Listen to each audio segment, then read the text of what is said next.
Centro Social Bertone arrecada brinquedos para as prendas da tradicional festa junina.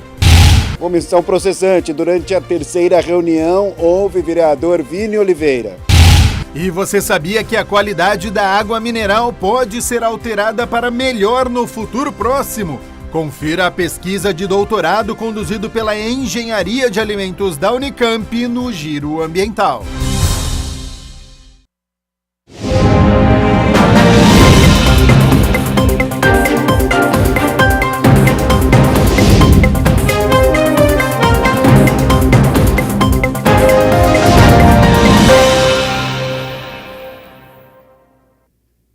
Olá, boa tarde. Começa agora o Jornal Câmara Notícia ao vivo nesta quarta-feira, 18 de junho de 2025, com cara de sexta-feira para muitos.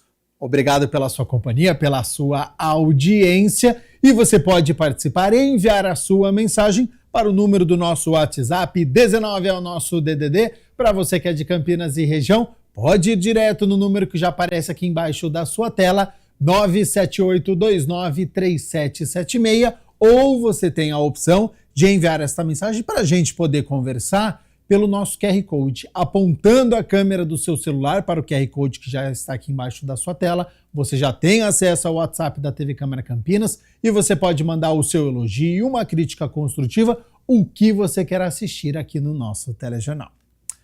A gente abre a edição de hoje com o último capítulo da nossa série sobre os 50 anos do Museu de Imagem e Som de Campinas. Um prédio histórico construído para ser a Casa do Barão de Itatiba, que foi sede da Prefeitura Municipal de Campinas, depois sede da Sanasa e, finalmente, do Museu da Imagem e Som desde 1996.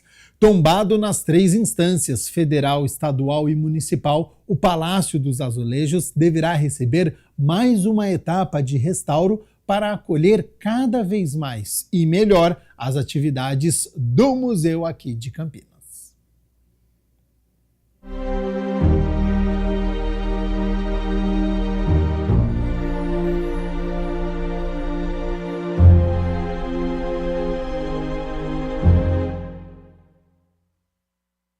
Um prédio histórico no coração da cidade, o Palácio dos Azulejos, sede do Museu da Imagem e do Som de Campinas, foi construído pelo Barão de Itatiba em 1878, um convite a viajar pelo tempo onde a velocidade era outra.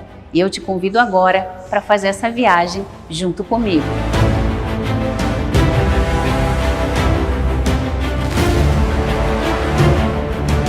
A sede do MIS está localizada na esquina da rua Regente Feijó com Ferreira Penteado. O Palácio dos Azulejos, como é conhecido, foi encomendado pelo empresário e cafeicultor Joaquim Ferreira Penteado e seu genro, Tenente Coronel Pacheco e Silva. Hoje, as duas residências fazem parte de um único complexo e tudo isso é a sede do MIS.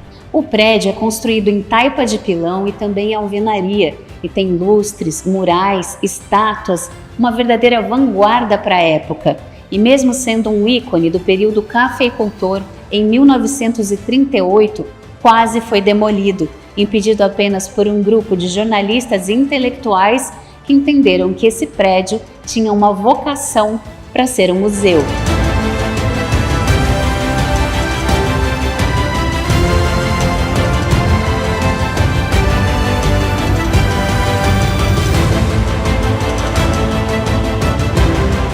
Embora algumas áreas tenham sido restauradas, no ano de cinquentenário do MIS, a sua sede ganha um grande presente. É um presente muito grande, eu acho que para a cidade, para aquele equipamento que é tão importante, né? Primeiro o MIS, que é o nosso museu, ele está dentro de um patrimônio que é o Palácio dos Azulejos, né? Que foi aí, tem uma história muito grande com a cidade.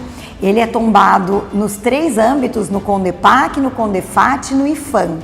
E houve um edital do PAC conectado com o IFAM, onde a gente se inscreveu e fomos contemplados. E estamos sendo contemplados em cerca de 800 mil para o desenvolvimento de um projeto executivo. O município está aportando mais recursos, porque o projeto é muito grande de restauro, mas tudo aquilo que são etapas que a gente vai fazer, vão ser responsáveis por requalificar aquele espaço, restaurar, devolver muito desse olhar que a gente tem daquilo como um principal equipamento tombado no centro da cidade, né? Ele vai precisar passar por essa requalificação e ele é um presente para os 50 anos. Então, a gente está muito feliz, a gente dialogou muito com a sociedade civil para entender todo esse restauro, o que ele iria incorporar, né? Então, a gente está bem animado com as possibilidades que a gente tem. Se as paredes e estruturas do Palácio dos Azulejos vão ganhar o restauro, é também porque as atividades do Museu da Imagem e do Som de Campinas restauraram a natureza da sua ocupação. Esse prédio conversa com o cineclubismo a partir desse público que eu te falei. Porque isso aqui foi residência de barão, foi lugar de escravocrata. Né? Foi de um momento de escravidão, de mutilações, de problemas que Campinas conhece a sua história. Hoje, ele é do povo, ele é de todo mundo, seja lá qual for o tom de pele. Então isso é muito bom. E o Cineclube traz isso para esse lugar. Por isso que a gente gosta muito de estar aqui.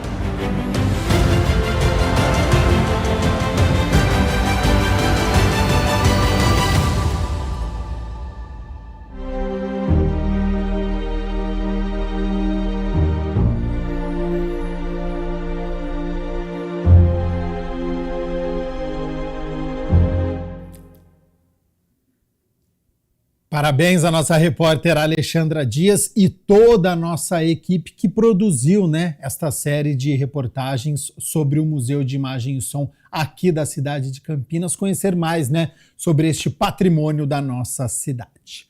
Bom, estamos na época de São João e o Centro Social Bertone arrecada brinquedos para as prendas da festa junina da instituição. Veja como e onde doar.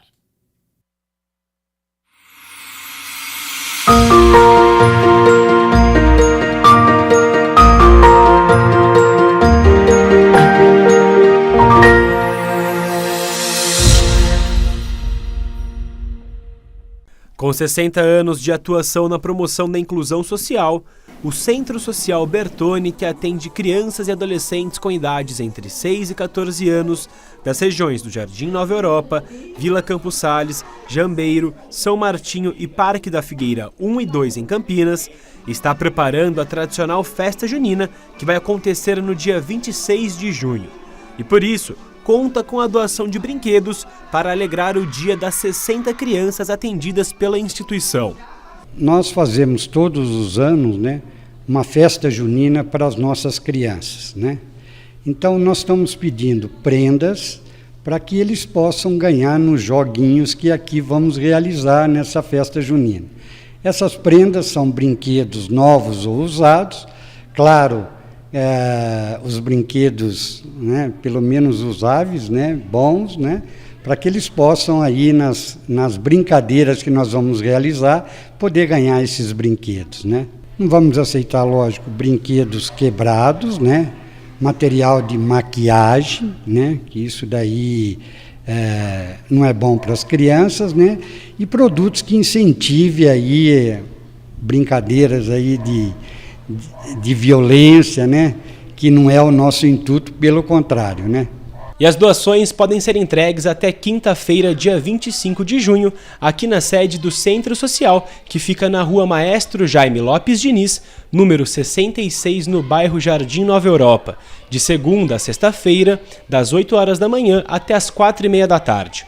O Centro Social é uma organização da sociedade civil vinculada às paróquias Santa Cruz e Perpétuo Socorro, e desenvolve projetos sociais voltados para o serviço de convivência e fortalecimento de vínculos dos jovens por meio dos programas Família e Criança e Adolescente, no qual oferece suporte alimentar, além de oficinas educativas e culturais. A importância é poder ajudar essas crianças que normalmente não frequentam festas juninas de bairros, né, as festas juninas tradicionais. A gente sabe que o poder aquisitivo deles é pequeno, né? Então a gente realiza aqui essa festa junina interna para que eles possam se divertir, brincar e ganhar um presente também no fim da festa. A época legal, eu tô bem ansioso, eu vou me divertir muito, eu acho. É importante porque vai divertir as crianças com brinquedo e é bem legal da parte das pessoas doar. Eu acho que é bom que geralmente as crianças ficam bem felizes ganhando brinquedos assim, e também sempre é bom as pessoas estar doando coisas que a gente não usa mais. Pra gente ter mais brinquedos, fazer mais brincadeiras e por causa do bingo que a gente ganha prenda. E esperamos, né, o máximo de cooperação da população nesse sentido para todas as nossas crianças. Pessoal, os brinquedos já começaram a chegar, esperamos o seu também.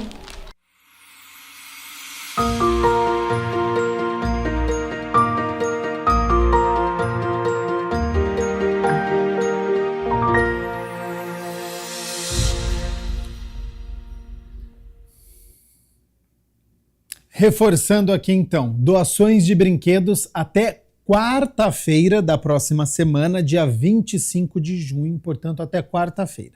Quem quiser mais informações sobre o Centro Social Bertoni, o site da instituição é o www.centrosocialbertoni.org e o Instagram é o @Centro Social Bertoni. Está aqui embaixo aqui da sua tela o @ e também o site.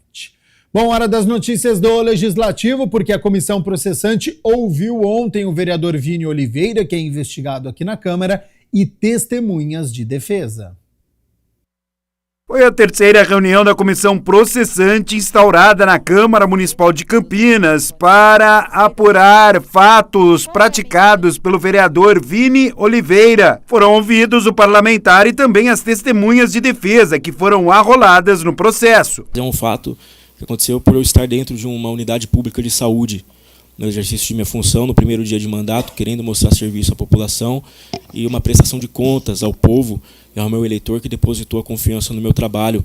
E se eu não fosse no dia 1º, eu trairia todo o meu eleitor e trairia toda a população. Eu precisei e não, eu iria novamente, talvez com outras ponderações e talvez com outro comportamento em algumas questões e postura em algumas questões, em alguns momentos, sim, vereador Nelson, relator Nelson, presidente Mariana, vereador membro Nick. Mas eu votaria, iria no dia 1º, talvez com outra postura, como eu disse aqui, em outras questões, em outra situação, outra forma, talvez como a Mariana, como a Daiane se sentiu incomodada com o jeito que eu falei. Hoje eu sei que o outro poderia se sentir incomodado com o jeito que eu falei, então já não falaria do mesmo jeito. Vini Oliveira fez gravações no pronto-socorro do Mário Gatti no dia 1º de janeiro. Antes de ir no hospital no dia 1º de janeiro, eu já tinha mostrado alguns absurdos, algumas coisas que aconteciam, inclusive em questões estruturais, né? Então muito se falou aqui sobre essa questão da estrutura, que eu não falei sobre estrutura de hospital, que não procurei saber sobre as necessidades dos servidores. Minha mãe é enfermeira, minha mãe é servidora pública da saúde, concursada. Foi a partir daí também que cresceu em mim a revolta, a indignação para muitas coisas que envolvem a saúde e lutando também pelos servidores. Então muito se falou sobre questões estruturais, sobre questões que envolvem a saúde dos servidores. E antes disso mostrei, um dia choveu, caiu o teto do Hospital Mário Gatti, fui lá e mostrei o que aconteceu no Hospital Mário Gatti. Agora, voltando para o dia 1º, foi uma fiscalização, desta vez interna, entrando na área interna do hospital e mostrando o que acontecia ali internamente do Hospital Mário Gatti no dia 1º de janeiro, depois da minha cerimônia de posse. Eu tomei posse, já saí, já fui direto no hospital, cumpri com a minha obrigação e com o anseio da população que votou em mim também.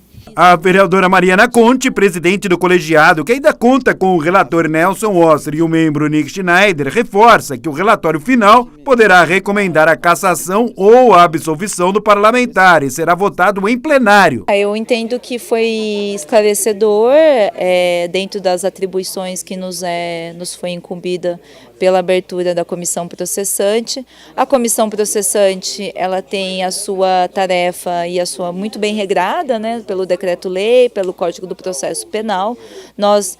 Eu como presidenta, me esforcei ao máximo para cumprir dentro dos regramentos e agora cabe a interpretação e digamos assim, cada vereador vai fazer o seu juízo para dar a sua posição Agora, nessa parte final, dia 26, a defesa tem o prazo para apresentar suas alegações finais. 27, nós temos reunião da comissão processante, em que nós vamos dar o parecer da comissão e depois submeter o parecer para o plenário, quando vai ser convocada via presidência da Câmara uma sessão extraordinária para que o plenário possa apreciar o parecer e dar a sua posição, né? A gente segue aqui com as notícias do Legislativo, porque ontem também, pela manhã, aconteceu no plenário da Câmara Municipal de Campinas a posse dos jovens vereadores, na 7ª edição do Parlamento Jovem. O plenário ficou lotado entre familiares, professores, representantes das escolas para a cerimônia da 7ª edição do Parlamento Jovem. 31 jovens vereadores de 31 escolas, entre municipais, estaduais e particulares, tomaram posse. Estiveram presentes os vereadores Gustavo Peta, Guida Calisto, Mariana Conte e Nelson Osseri, além do presidente da Câmara de Campinas, vereador Luiz Rossini, que exaltou a participação das instituições de ensino e também de professores e estudantes. As escolas estão trabalhando muito bem essa questão, esse tema no ambiente escolar. E a vivência desses jovens na Câmara vai ficar marcado para o resto da sua vida. Certamente vai ser uma experiência que vai ajudá-lo muito, né, no desenvolvimento pessoal, profissional e, acima de tudo, como cidadão. O Parlamento Jovem da Câmara de Campinas, realizado pela Elecamp, a Escola do Legislativo, é um programa de formação política e cidadã, sem viés partidário, que possibilita aos estudantes conhecerem melhor o poder legislativo municipal e vivenciar a experiência de ser um ou uma representante da população na Casa de Leis.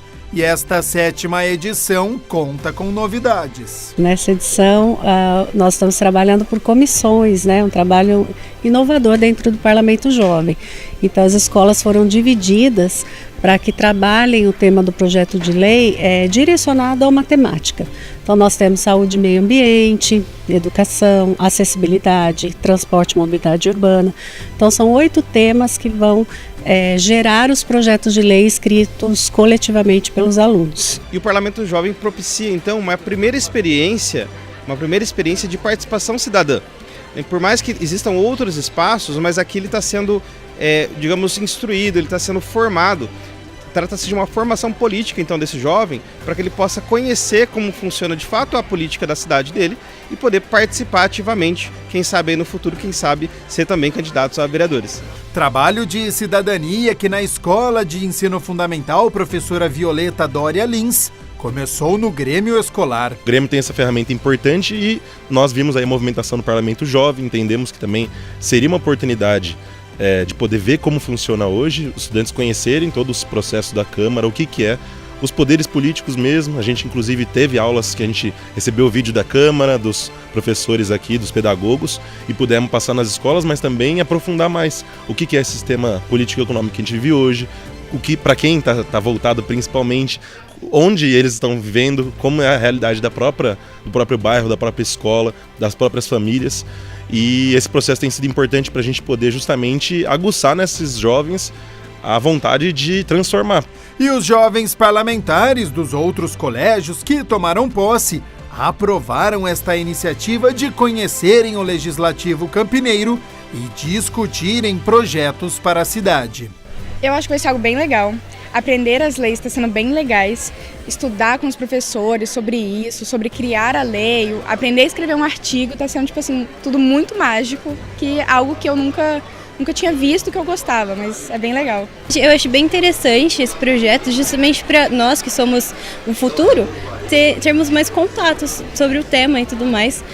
Eu achei muito interessante o fator desse ano ter sido em grupo, porque a gente consegue discutir ideias, ainda mais que tem gente aqui que é mais experiente do que quem entrou. Por exemplo, eu nunca tinha participado, e aí tem muita gente, muitas escolas que já têm contato. Então isso de poder se reunir com outras pessoas para discutir um problema da própria cidade e tudo mais, é muito interessante. E quem sabe, com tanto interesse, em um futuro próximo não estejam de volta ao Legislativo Campineiro. Na última eleição, nós já tivemos 3 candidatos que passaram pelo Parlamento Jovem, né? Então muitos deles criam essa sementinha, desperta esse desejo também de um dia serem vereadores de verdade da cidade.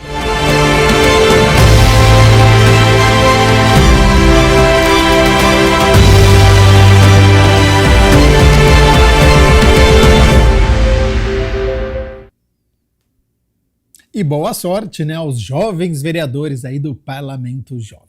A gente segue aqui com as notícias do Legislativo, porque projeto de lei protocolado pelos vereadores Igor Diego e Permínio Monteiro quer garantir a alimentação escolar no período de férias. O projeto de lei dos vereadores Igor Diego e Permínio Monteiro pretende instituir em Campinas o programa Sexta nas Férias. A proposta é levar um reforço de segurança alimentar no período das férias. A gente tem ouvido bastante as mães, como também os profissionais da área da educação, e tem percebido que nesse período de férias as crianças acabam ficando desassistidas, tendo em consideração que muitas vezes a merenda escolar ainda é uma das principais refeições e nesse período escolar esse reforço se faz junto da nossa proposta, se fará através de uma cesta básica. Tanto das escolas como das creches. E é muito importante porque a gente fez aí um estudo muito bem fundamentado, onde a gente conversou com as mães, com os pais, de escolas e de creches, sendo que muitas crianças, infelizmente, no período de férias aqui na nossa cidade, ainda tem alguma dificuldade na questão alimentar. Sendo assim, eu acho que é possível, né, a Prefeitura de Campinas implantar esse projeto, né, dentro das escolas e das creches, fornecendo a cesta básica para as crianças, que com certeza aí vai poder se alimentar no período de férias. Durante um período da pandemia da Covid-19, a Prefeitura de Campinas abriu um cadastro para as famílias dos alunos da rede municipal de ensino interessadas em receber cestas básicas e kits de hortifrutigranjeiros. O vereador Permínio Monteiro acredita que este exemplo do que fora realizado pode ser repetido durante o período de férias escolares. Esse estudo foi feito e é possível, né? Por quê? Porque, como eu falei, né, anteriormente, tem muitas famílias que infelizmente ainda passam necessidade e as crianças precisam se alimentar de forma correta, porque quando voltar de férias, ela dá continuidade nessa alimentação. E eu tenho certeza que essa cesta básica vem ajudar em muito essas famílias, e eu sei que é possível através aí da Prefeitura, que tem um excelente orçamento e que pode ser gasto de uma forma positiva, que é o alimento das crianças, das creches e das escolas municipais.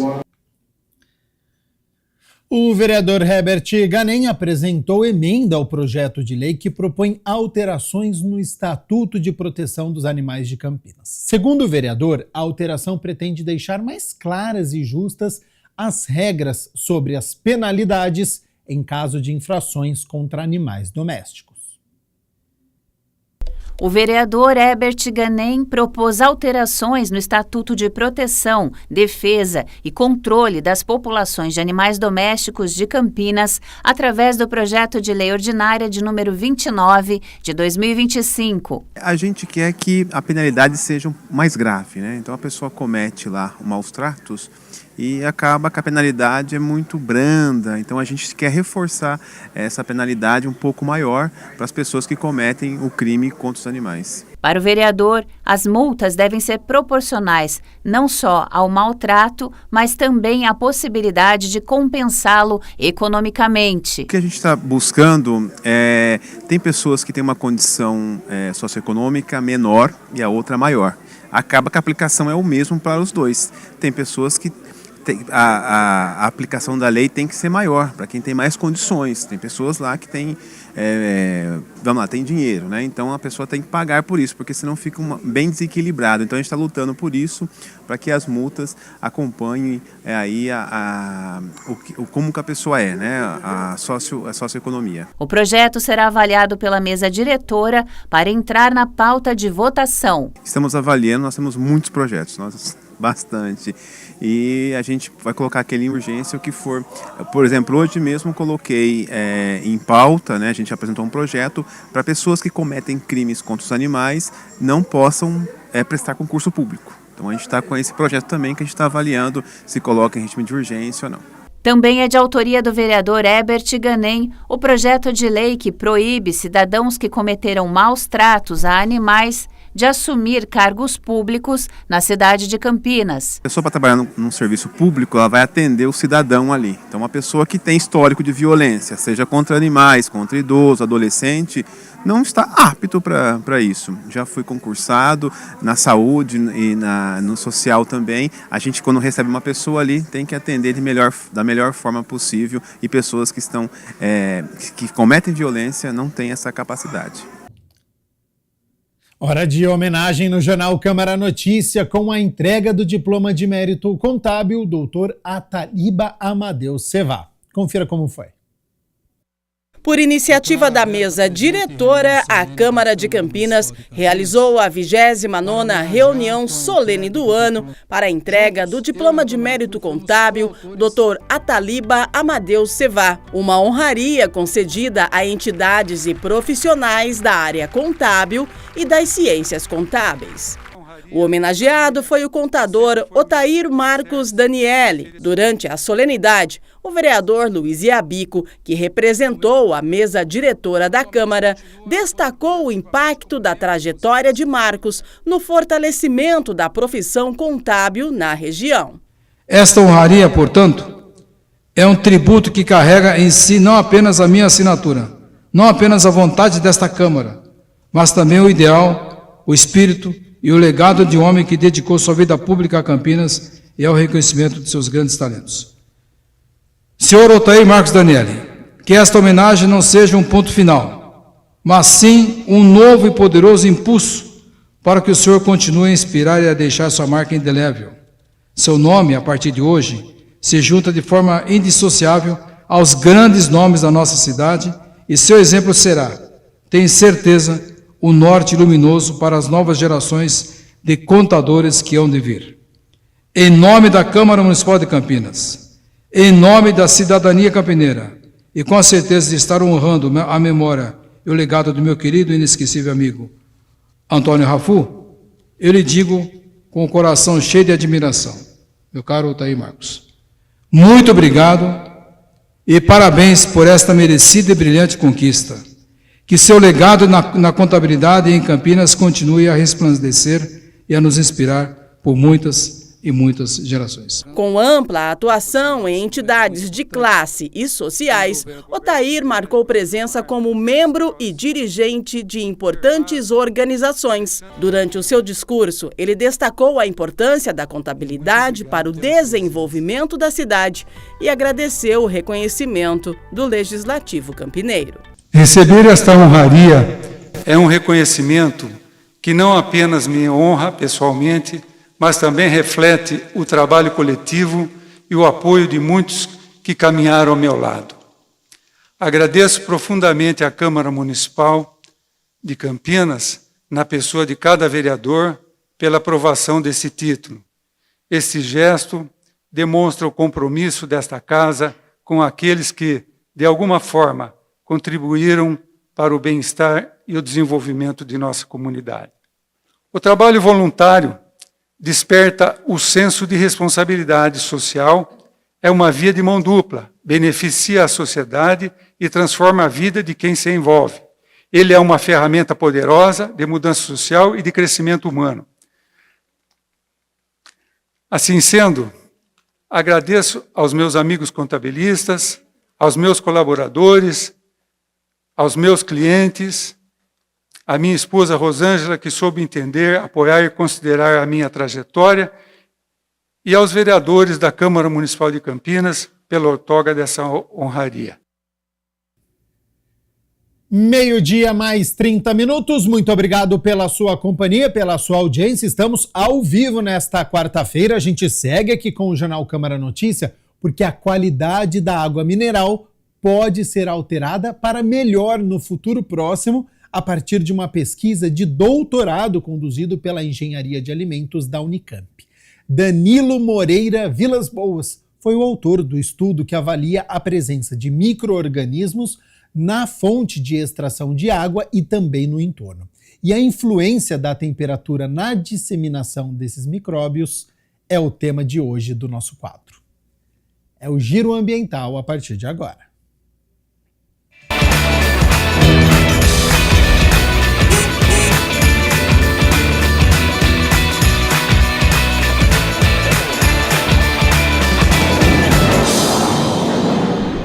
No Giro Ambiental de hoje, vamos falar sobre uma pesquisa de doutorado que estudou a segurança microbiológica das fontes subterrâneas de água, de onde são retiradas a água mineral comercializada. E quem traz mais informações para a gente é o Danilo Vilas Boas, que é o realizador dessa pesquisa aqui pela Unicamp, e ele já está aqui com a gente. Muito obrigada pela sua participação aqui no Giro, Danilo.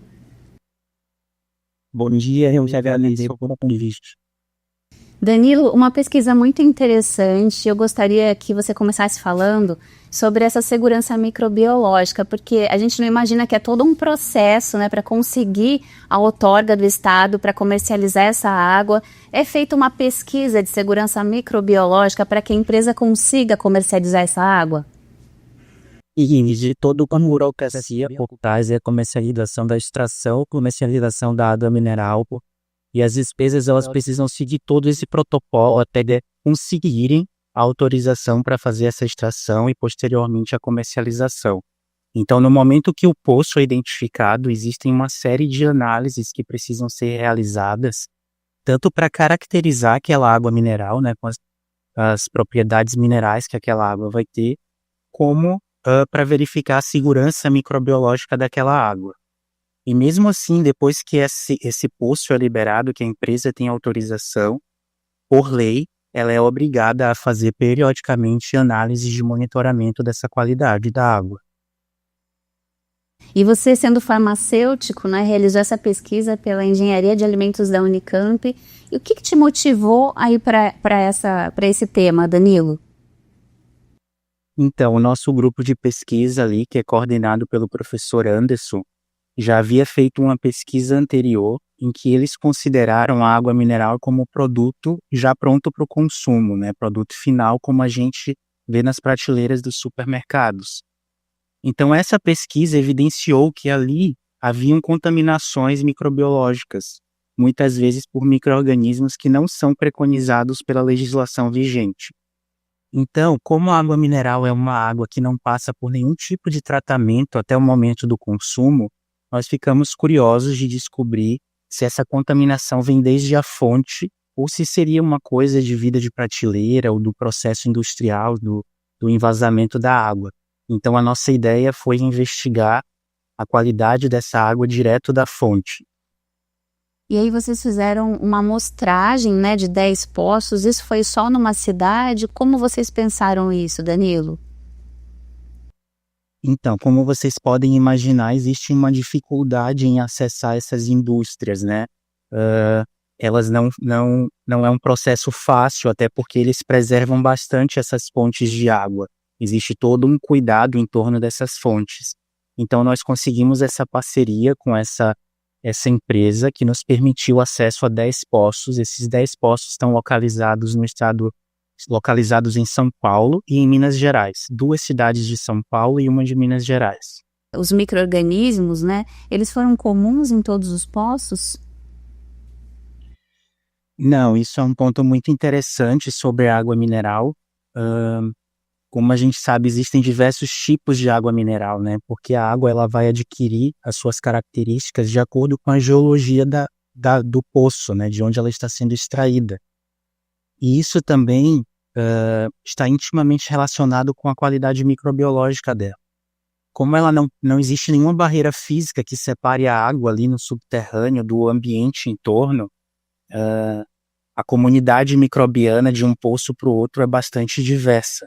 Então, nós encontramos diferentes gêneros de micro-organismos a depender do poço que a gente estava considerando. E a novidade, o que nos chamou a atenção, é que muitos desses gêneros podem abrigar espécies patogênicas e essas espécies ainda não são preconizadas na legislação vigente. E vocês identificaram uma possibilidade de prevenir isso ou de remediar essas contaminações no protótipo que vocês desenvolveram?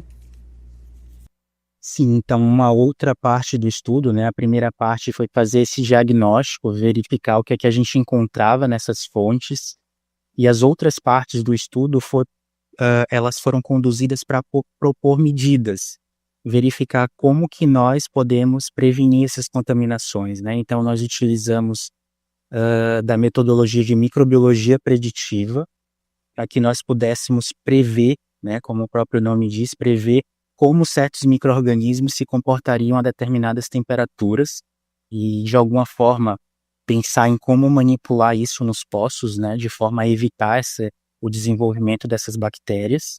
E também desenvolvemos ali um protótipo de poço, que é justamente para conseguir simular mais situações. Porque imagina que a gente não tem acesso, a gente não pode, por exemplo, fazer testes direto na fonte, né? Porque existe um risco muito grande de contaminar aquela fonte. Então, construindo esse protótipo, preservando o maior número de características possíveis do poço original, a gente conseguiria fazer em laboratório novos testes e tentar desenvolver mesmo estratégias para evitar essa contaminação. E a temperatura, ela é determinante nessa questão do desenvolvimento dos patógenos? Porque tem esse mito de que a água dos Alpes é uma água muito mais pura. Isso é verdade? Ou é porque o aquífero dos Alpes está mais preservado, né? Olha, eu não sei com relação aos Alpes, mas a temperatura ela é diretamente relacionada ao desenvolvimento bacteriano. A bactéria precisa, a depender da espécie, de temperaturas mais baixas ou temperaturas mais altas para se desenvolver. Tem a ideia de que vão poder impactar essas fontes a partir do entorno, ou existe alguma ideia de que num solo mais profundo vocês consigam alterar, por exemplo, a temperatura? Então, isso é uma conversa muito inicial ainda. A gente não sabe qual tipo de tecnologia poderia ser utilizada para, por exemplo, alterar a temperatura, ou se a temperatura do poço, a temperatura da água vai ser a partir de um determinado momento pré-requisito para a perfuração daquele poço, ou seja, se o poço tem uma faixa de temperatura que é muito propícia ao desenvolvimento de certas bactérias, aquela autorização não vai ser dada devido ao risco de contaminação posterior. Então, isso tudo são conversas muito iniciais. As conversas mais desenvolvidas atualmente são os materiais que compõem esses poços. Hoje em dia já existem materiais que são menos suscetíveis à contaminação microbiológica e também formas de eliminar bactérias uma vez que elas são identificadas, tanto por método CIP, teste de outros sanitizantes que não provoquem danos à saúde do consumidor, e metodologias mais modernas, como o ozônio.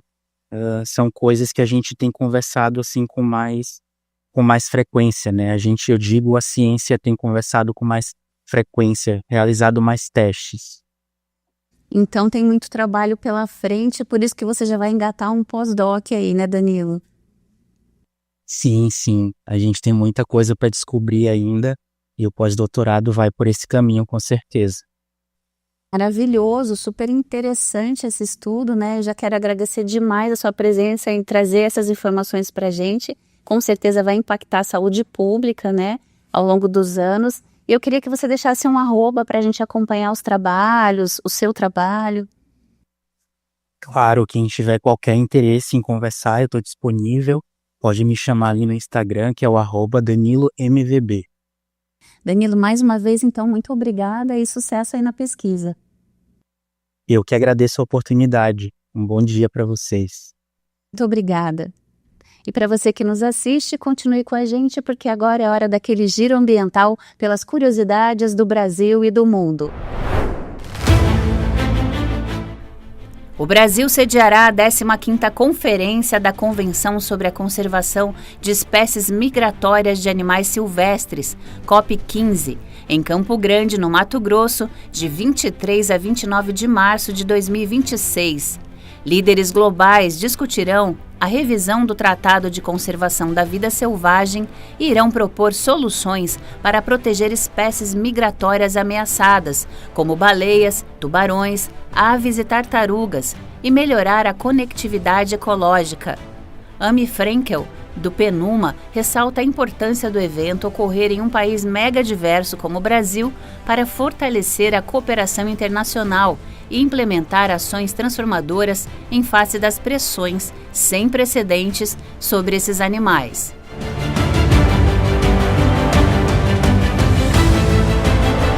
Um estudo da Universidade Federal do Pará, UFPA, revela um impacto alarmante da poluição plástica no litoral paraense. O japu preto, uma ave local, agora incorpora fibras e cordas plásticas descartadas em seus ninhos. A oceanógrafa Adriele Caroline Lopes, mestre e pesquisadora da UFPA, destaca que essa adaptação do pássaro serve como um indicador biológico da intensa poluição na área, evidenciando o acúmulo de resíduos. A pesquisa, iniciada em 2022 na costa do Pará, partiu da observação de ninhos de japu preto, com coloração azulada, resultado da utilização de materiais de pesca plásticos, como fibras e cordas, abandonados principalmente em áreas de manguezal. Os dados do estudo apontam que impressionantes 97% dos ninhos dessa espécie na região contém esse tipo de material descartado. No Zoológico da Filadélfia, um evento extraordinário desafiou as expectativas. Momi, uma tartaruga de 97 anos, alcançou um feito inédito ao se tornar a mãe primípara, ou seja, mãe pela primeira vez, mais velha de sua espécie.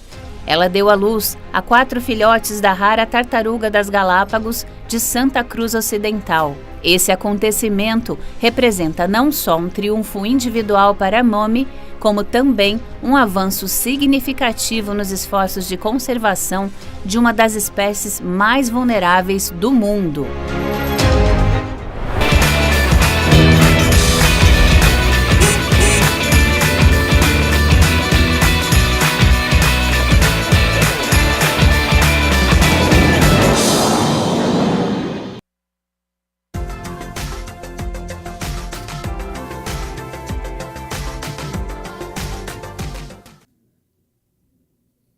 Feriado chegando, e para você que vai ficar aqui em Campinas e quer passear, aproveitar o ar livre, fazer uma caminhada, um esporte, nada melhor do que sol e tempo firme, né? Então a notícia é boa, porque o sol aparece tanto amanhã quanto na sexta-feira e tempo firme também para o fim de semana. Não tem previsão de chuva aqui para a cidade de Campinas. E a tendência é de aumento da temperatura para os próximos dias. Aquele frio intenso vai ficando cada vez mais longe. Olha só, as temperaturas já estão aqui na minha tela. Então, para o feriado quinta-feira, 19 de junho, mínima de 14 e máxima de 27 graus. Na sexta-feira, uma condição muito parecida, com mínima de 15 e a máxima também pode chegar aos 27 graus aqui na cidade de Campinas. O Jornal Câmara Notícia fica por aqui. Muito obrigado pela sua companhia, pela sua audiência. Ótimo feriado a você, fim de semana, e o Jornal Câmara Notícia retorna na segunda-feira ao meio-dia ao vivo. Te espero, hein? Até lá. Tchau, tchau.